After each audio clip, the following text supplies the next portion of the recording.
Salut tout le monde, c'est Adrien. Alors cette vidéo, je vous préviens tout de suite, elle sera très peu montée. En fait, si vous vous souvenez, je vous avais dit que je ferais une vidéo par semaine et j'avais bien commencé à le faire pendant 2-3 semaines. Et puis il y a eu les fêtes de fin d'année. Et j'ai eu un petit peu une période de réflexion sur pas mal de sujets et je reviendrai dessus certainement dans les prochaines vidéos. Mais j'avais un petit peu du mal à trouver un sujet de vidéo. Et je savais pas vraiment par où commencer. Et j'avais envie de vous montrer des lieux de la région et c'est vrai que j'avais pas énormément d'inspiration, pourtant c'est pas les lieux qui manquent. Et je me suis dit en fait voilà, j'ai envie de parler de sujets de société, de sujets plus larges et j'ai envie de pouvoir le faire très librement. Donc alors si vous entendez quelqu'un qui soupire, c'est pas quelqu'un, c'est mon chien qui est juste à côté.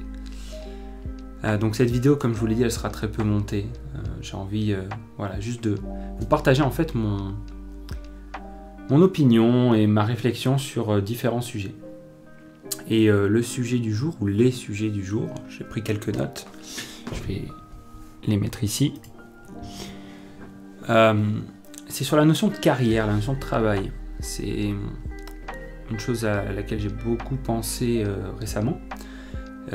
Je vous renvoie à ma vidéo sur mon parcours chaotique. Et justement, je suis un petit peu à la croisée des chemins en ce moment. Et bref, ça a déclenché pas mal de réflexions chez moi. Et c'est vrai que voilà, je repensais à l'étymologie du mot travail. Donc je vais jeter un œil pour pas vous dire de bêtises. Donc le mot travail viendrait du bas latin tripalium, qui était le nom d'un instrument de torture constitué de 3 pieux. Alors effectivement, quand on démarre les choses comme ça, est-ce que le travail, c'est souffrir finalement? Alors, vous allez certainement me dire que peut-être vous aimez votre travail, que le travail, c'est pas que de la souffrance, etc. Mais je trouve que c'est quand même intéressant l'étymologie de ce mot. Parce que vous aimiez votre travail ou pas, ça sous-entend quand même des efforts. Et vous savez, la différence entre les efforts et la douleur, les efforts c'est quoi? C'est une douleur à laquelle on consent finalement.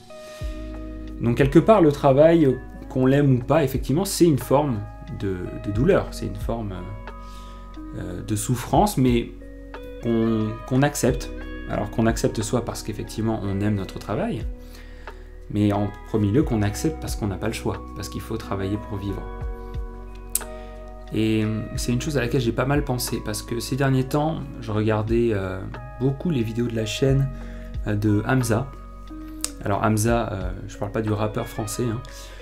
Je parle d'un vidéaste britannique qui fait des vidéos de développement personnel. Et c'est vrai que j'ai toujours eu un peu envie de faire des vidéos de développement personnel moi aussi sur cette chaîne. Et donc bon, j'aime vraiment énormément ces vidéos. Il a 2 chaînes, Hamza tout court, et Hamza Unfiltered, désolé pour l'accent foireux, mais donc sans filtre, Hamza sans filtre. Et il parle souvent de la notion de travail en fait, et de comment lui, personnellement, il a, entre guillemets, échappé au salariat, à la rat race. La rat race, c'est peut-être pas un terme que vous connaissez si vous n'êtes pas justement dans ce milieu du développement personnel. C'est un terme sur lequel je suis un petit peu partagé. Donc rat race, littéralement, c'est la course des rats. Et en fait, ça définit un petit peu toutes ces personnes, tous ces gens qui suivent une carrière très classique, qui font ce qu'on appelle aux États-Unis un 9 to 5, donc de 9h à 5h. Donc en France, on pourrait dire qu'ils ont un CDI de 35 heures et qui font un job dans un bureau, voilà, qui ont leur petit appartement ou leur maison pavillonnaire et qui vivent dans une routine assez plate, avec peu d'évolution possible, et où la logique derrière ces carrières-là, c'est travail dur pendant 30-40 ans, et casse-toi bien le dos pour monter dans la hiérarchie, si c'est possible, et à la fin, lorsque tu seras vieux, fatigué et malade, on t'offrira peut-être une retraite, souvent miséreuse, pour que tu puisses enfin profiter de la vie, et voyager, et faire ce que tu as toujours voulu faire. Évidemment, bon, c'est une vision un petit peu caricaturale, mais c'est vrai que je pense que pour les gens de ma génération, on y a beaucoup pensé à ça, sans forcément mettre ce mot dessus. Mais on a beaucoup pensé à la rat race, et je pense qu'on est nombreux à la rejeter en fait. Si vous voulez, la génération de nos parents, et je dirais même plutôt la génération de nos grands-parents, ils ont connu une période, d'un point de vue économique, très faste, hein, avec le plein emploi, la croissance. Et effectivement, dans ce contexte-là, trouver un job, travailler toute sa vie dans la même boîte, monter les échelons, acheter une maison, non seulement c'était possible, relativement facile, mais surtout c'était montré comme quelque chose de désirable. Et c'était, je pense, le rêve de beaucoup de gens. Et je refais la mise au point, désolé. Et je pense que dans nos sociétés occidentales, c'est plus trop le cas. C'est resté le cas justement en Extrême-Orient, ou effectivement en Chine, au Japon, en Corée, même si c'est en train de changer même dans ces pays-là. Hein, tout va très très vite dans ces pays. Mais c'est vrai que on a cette idée en tête, par exemple, du cliché des enfants d'immigrés asiatiques aux États-Unis qui excellent à Harvard, à Stanford, enfin dans toutes les grandes universités, et dont les parents veulent absolument qu'ils soient ingénieurs, médecins, avocats, juges, des métiers en fait qui allient ce côté respectable et service rendu à la société, en même temps un salaire conséquent. Voilà, c'est une carrière très classique, mais c'est des carrières en fait où plus tu travailles, plus tu es récompensé. Et moi, plus j'y réfléchis, plus c'est quelque chose qui ne me plaît pas beaucoup. Parce que pour moi, l'idéal justement, c'est de générer plus de revenus, de générer plus de richesse en travaillant autant ou moins. Et j'ai beaucoup de mal avec cette idée de mettre la notion de travail comme une fin en soi. Parce que finalement, le travail, il a assez peu de sens si derrière il nous amène des richesses dont on ne peut pas profiter, ou s'il ne nous amène pas de richesse, tout simplement. Donc, je sais que ma génération, de plus en plus, s'intéresse à l'auto-entreprise, à les réseaux sociaux, YouTube, tout ça, ça a créé plein de petits entrepreneurs en herbe qui arrivent à monétiser leur présence en ligne et qui arrivent à générer des revenus passifs. Voilà, des revenus qui se génèrent quand ils dorment. Faire un post rémunéré sur Instagram, ça vous prend 5-10 minutes. Allez, un petit peu plus longtemps si vous avez fait un vrai shooting. Et ça vous ramène des centaines d'euros, des milliers d'euros pour les plus gros comptes Instagram. C'est un exemple que je prends, il faut bien comprendre. Alors où je vais en venir un peu avec tout ça? En fait, avec ces vidéos, j'aimerais bien faire une série de vidéos comme ça, de billets d'humeur un petit peu sur des sujets. Et c'est une sorte de prétexte en fait pour vous recommander des livres, des chaînes YouTube et un film en général lié à ce sujet, évidemment. Donc voilà, je vais voir un petit peu les retours qu'il y aura sur cette vidéo et je continuerai. Et l'avantage, c'est que ce sont des vidéos où il n'y a quasiment pas de montage, donc je peux les enchaîner. Et donc je pense que c'est ce que je vais faire. Alors je regarde un petit peu mes notes. Donc voilà, j'aimerais vous parler effectivement de quelques livres qui m'ont inspiré là-dedans, qui ont fait qu'effectivement, moi personnellement, je n'ai jamais rêvé de la carrière classique.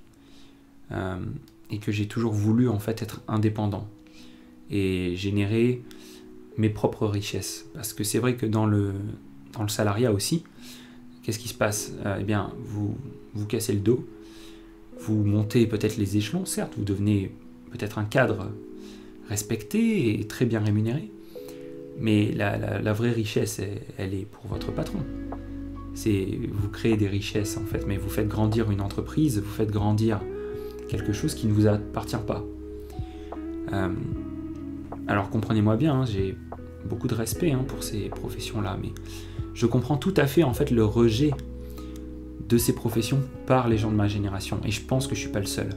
Et je sais que j'ai beaucoup de mes amis qui regardent ces vidéos, et on est assez nombreux quand même à avoir cette vision-là.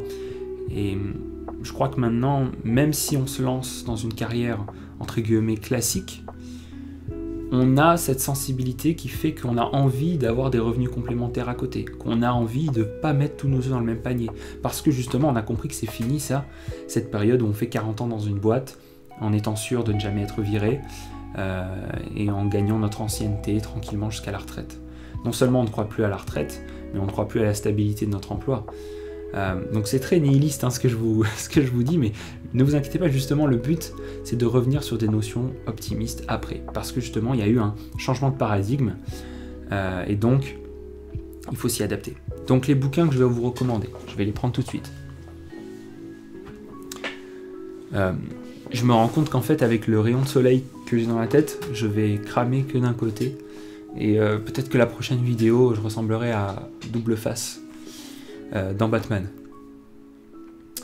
Alors, le premier bouquin que j'ai envie de vous recommander, je ne sais pas si vous allez pouvoir le voir, voilà, c'est Walden d'Henry David Thoreau, ou Thoreau, je ne sais pas exactement comment on prononce.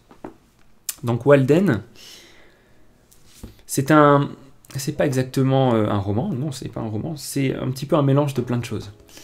Donc Walden, pour résumer, donc son auteur Thoreau, c'est un des plus grands auteurs américains, déjà si vous ne le connaissez pas, dans la littérature américaine, Thoreau c'est très important. Thoreau en fait avait décidé de partir vivre seul pendant à peu près 1 an, près d'un lac, donc un étang, qui s'appelait Walden justement, d'où le titre du bouquin. Et il a voulu partir, et justement à cette époque-là, donc on est à la fin du 19e siècle, si je dis pas de bêtises, il était déjà en fait dans ce rejet du conformisme, dans ce rejet de la carrière. Et c'est un bouquin qui m'a énormément plu, qui est à la fois un bouquin de philosophie, sur le naturalisme, sur le minimalisme, sur plein de choses intéressantes. C'est à la fois, c'est également un carnet de bord, de voyage. Donc moi ça m'a beaucoup plu, en fait on se sent transporté dans cette forêt, dans cette solitude qu'a vécu Thoreau. Et c'est à la fois, et c'est aussi, je dirais, une sorte de guide pratique de la vie en solitaire. Donc vraiment, ça regroupe beaucoup de choses. Et alors, pourquoi est-ce que c'est lié avec le thème d'aujourd'hui? Eh bien, parce que ça nous fait nous interroger vraiment sur la notion de liberté. Thoreau dit qu'en fait, moins il possède, plus il est libre. Et pourquoi? Parce que justement, les possessions, c'est un attachement à un certain mode de vie, c'est un attachement à un travail pour pouvoir continuer d'avoir ces possessions. Et Thoreau explique qu'une fois qu'il s'en est débarrassé, il a senti la vraie liberté. Alors voilà, l'idée c'est pas de vous donner envie de faire pareil, mais de s'interroger quand même sur ces notions-là. Et je pense qu'aujourd'hui on a toute une mode autour du minimalisme, et bien Thoreau peut se considérer comme un des pères spirituels de ce mouvement-là. Donc, Walden, d'Henry David Thoreau, grosse recommandation. Ensuite, 2 recommandations de bouquins de développement personnel qui sont des gros classiques. Donc, vraiment, là, je ne suis pas allé vous chercher un truc de niche. Donc, Think and Grow Rich de Napoleon Hill et un autre classique, Rich Dad, Poor Dad.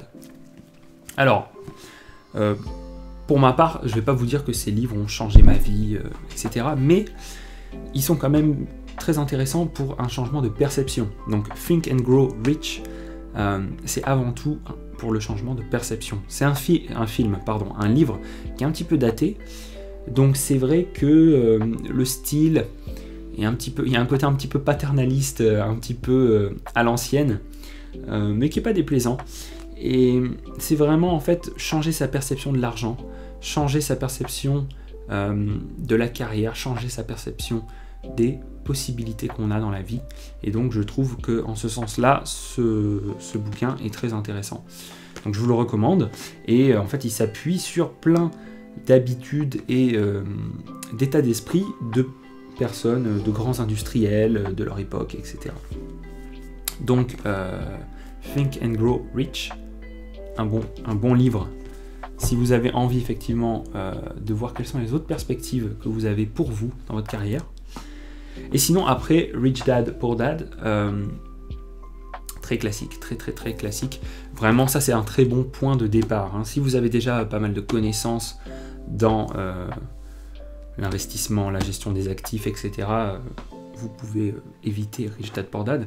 Mais c'est vrai que si vous n'avez justement pas de notion là-dessus, c'est un très bon point de départ, parce que justement ça vous explique les différences en fait d'état d'esprit, mais surtout de gestion pratique de la richesse entre les différentes classes sociales en fait, quelque part.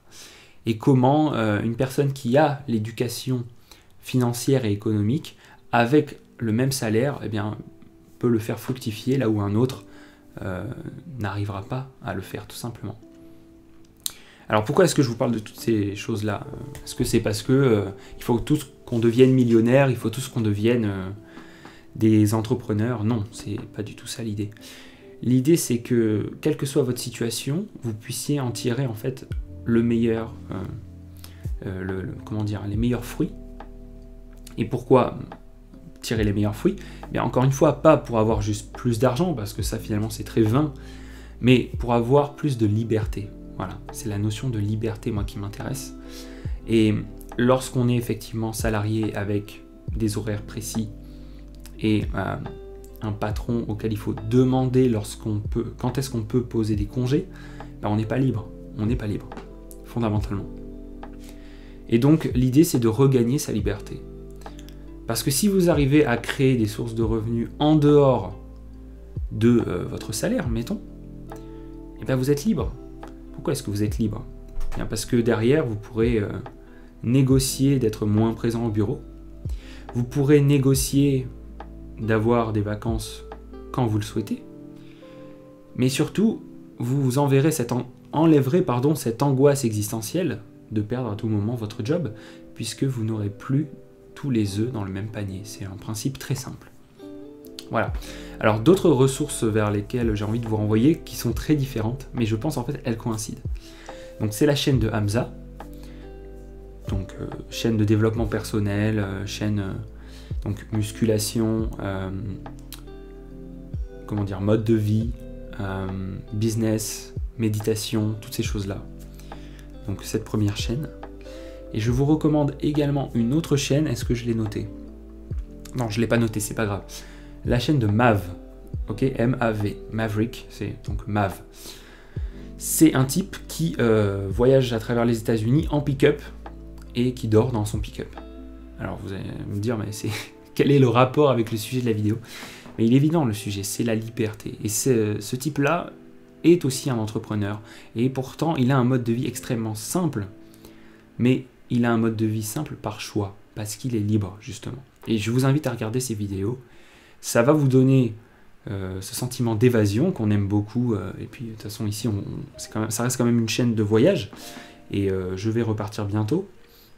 Mais surtout, ça va vous montrer que une fois que vous avez les outils pour modeler votre vie comme vous le souhaitez, mais en fait, tout est possible. Tout est possible. Et Mav est un très bon exemple de ça. Donc voilà, j'espère que ces recommandations vous ont plu. Maintenant, le film, pour conclure cette vidéo, c'est Into the Wild. Donc Into the Wild, j'ai pas envie de m'étendre dessus si vous voulez. J'ai envie que vous alliez le voir et que vous reveniez sur cette vidéo avec un œil nouveau. Parce que Into the Wild aborde tous les sujets qu'on vient d'aborder ensemble. Parce que même s'il date du début des années 2000, c'est tout à fait d'actualité. La liberté, la reconnexion à la nature, le minimalisme, je dirais la quête philosophique, le mode de vie simple, le rejet du carriérisme. Bref, énormément de choses. Donc je vous invite à aller voir Into the Wild si vous ne l'avez pas vu. C'est un classique, il est facile à trouver, donc il n'y a aucun souci. Et pour clôturer cette vidéo, je vous fais une petite annonce. Je suis en train de bosser sur une formation qui durera quelques jours. Je ne sais pas encore sur quelle plateforme elle sera disponible, mais je suis en train de bosser sur une formation qui va faire de vous un cinéphile accompli. Parce que justement, moi je suis parti de rien et j'ai réussi à me construire une bonne culture cinéma. Et j'ai envie en fait que vous puissiez faire la même chose. Parce que justement, dans ces séries de vidéos, on va voir à chaque fois un nouveau film. Et j'ai envie que vous ayez l'esprit ouvert et les connaissances qu'il faut pour apprécier ces films. Et comme ça, ensemble, on va construire notre culture cinématographique et à la fois notre culture générale. Parce que justement, à chaque fois, on va relier ces films avec des sujets plus larges. Voilà, donc je fais cette vidéo. Honnêtement, je ne sais pas si je vais la publier, si je vais ne serait-ce que retoucher un tout petit peu le montage. Je pense pas. Donc voilà, j'espère que cette vidéo vous plaira, que vous réussirez à voir un petit peu l'intérêt de cette vidéo. Et si c'est le cas, mettez-moi un petit commentaire si vous êtes arrivé jusqu'à la fin de la vidéo, ça me fera savoir un petit peu s'il faut que je raccourcisse le format, si comme ça c'est bien. Donc voilà, on se retrouve très bientôt parce que j'aime bien ce genre de format de vidéo et on va l'affiner avec le temps. Voilà, bon, merci d'avoir regardé cette vidéo et je vais réfléchir au prochain sujet. Et pour ce qui est des vidéos de voyage, je vais aller en Espagne bientôt. Donc on fera une vidéo sur l'Espagne.